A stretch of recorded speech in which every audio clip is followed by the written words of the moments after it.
नमस्कार दोस्तों, एक बार फिर स्वागत है आप सबका। हम आज फिर बात करेंगे पीएफ पे ही। और चूँकि पीएफ में काफ़ी लोग रहते हैं कि भाई हम जो पीएफ कटवा रहे हैं, जो हमारा पीएफ डिडक्शन हो रहा है पैसा, तो आगे चल के हमको क्या मिलेगा, उस पर काफ़ी कन्फ्यूजन रहता है लोगों का।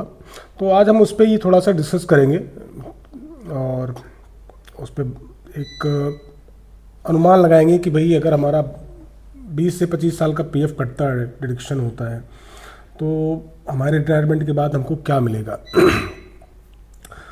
तो अगर हम माने कि एक हमारी एवरेज सैलरी हम एक लेके चलते हैं, जनरल 13,000 की लेके चलते हैं, जो आगे बढ़ भी सकती है।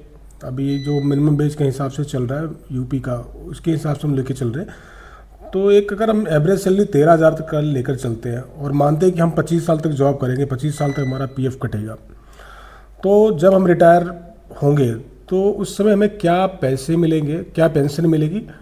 तो उस पर हमने जैसा कि आप लोग जानते हैं कि भाई पीएफ का कंट्रीब्यूशन होता है कि बेसिक सैलरी का 12% कटता है और उतना ही पैसा एम्प्लॉयर भी पे करता है। तो एम्प्लॉयर का पैसा जो होता है वो दो पार्ट में जाता है। एक तो 3.67% जाता है जो पीएफ में आपके साथ ऐड होता है, दूसरा जाता है 8.3% जो आपके पेंशन फंड में जाता है। तो इस हिसाब से अगर देखा जाए और अगर आपका 12% कटता है 13,000 पे, 1,560 रुपये आपका कटेगा। और उसमें जो कंट्रीब्यूशन पीएफ में होगा एम्प्लॉयर का वो 477 रुपये का होगा। और जो पेंशन में जाएगा वो 1,083 रुपये जाएंगे पेंशन फंड में। तो अगर देखा जाए तो पर मंथ आपके जो पीएफ फंड में जाएगा वो 2,037 रुपये का कंट्रीब्यूशन आपके अकाउंट्स में जाता है।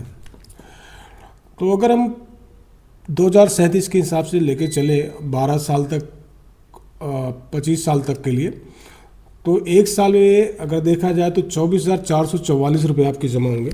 और 25 साल का जो आपका कंट्रीब्यूशन होगा और एम्प्लॉयर का मिला के वो होगा 6,11,100 रुपये। तो देखा जाए तो एक ठीक ठाक अमाउंट हो जाता है 25 साल में। और इसमें जनरली 8.25 का इंटरेस्ट रेट मिलता है गवर्नमेंट की तरफ से। ये इंक्रीज भी होता रहता है, कभी कभी थोड़ा कम भी हो जाता है। तो हमने एक एवरेज लिया है 8% का, क्योंकि मान लीजिए हमको 8% का ही इंटरेस्ट मिलता है, तो फाइनल जो पीएफ अमाउंट हमको मिलेगा वो लगभग 13 से 14 लाख रुपए आपको मिलेंगे 25 साल में। और जो पेंशन का जो कंट्रीब्यूशन एम्प्लॉयर ने किया है आपको, उसमें क्या होगा, उसमें क्या इंटरेस्ट, क्या हमको पेंशन मिलेगी हर मंथ अगर हम रिटायर होते हैं तो उसमें अगर देखा जाए तो जो इसका फार्मूला होता है पेंशन कैलकुलेशन का, तो वो होता है कि pensionable salary equal to service years और डिवाइडेड बाई 70। ये पेंशन कैलकुलेशन का फार्मूला होता है। तो इसके हिसाब से देखा जाए तो अप्रॉक्स 4,642 रुपये आपके फंड में आते हैं। और ये तब तक मिलता रहेगा जब तक कि एम्प्लॉई जिंदा रहता है। तो देखा जाए तो ठीक ठाक अमाउंट मिल जाता है 25 साल बाद।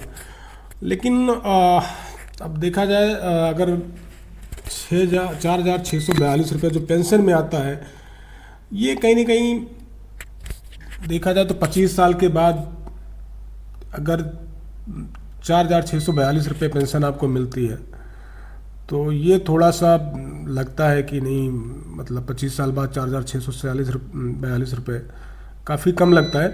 तो ये आपसे मैं पूछूंगा कि 25 साल बाद जो जॉब करने के बाद भी अगर पेंशन आपको 46 रुपये मिल रही है, तो ये कहाँ तक जायज़ है और क्या ये रिटायरमेंट के लिए काफ़ी है। तो इसका जवाब ज़रूर दीजिएगा कमेंट्स में। और पीएफ कंट्रीब्यूशन बहुत अच्छी चीज़ होती है। अगर आप कहीं भी जाते हैं तो पीएफ में ज़रूर अपना कंट्रीब्यूशन डालें। और इसका इमीडिएट बेनिफिट होता है जिसमें आपको जस्ट डबल पैसा मिल जाता है इमीडिएट।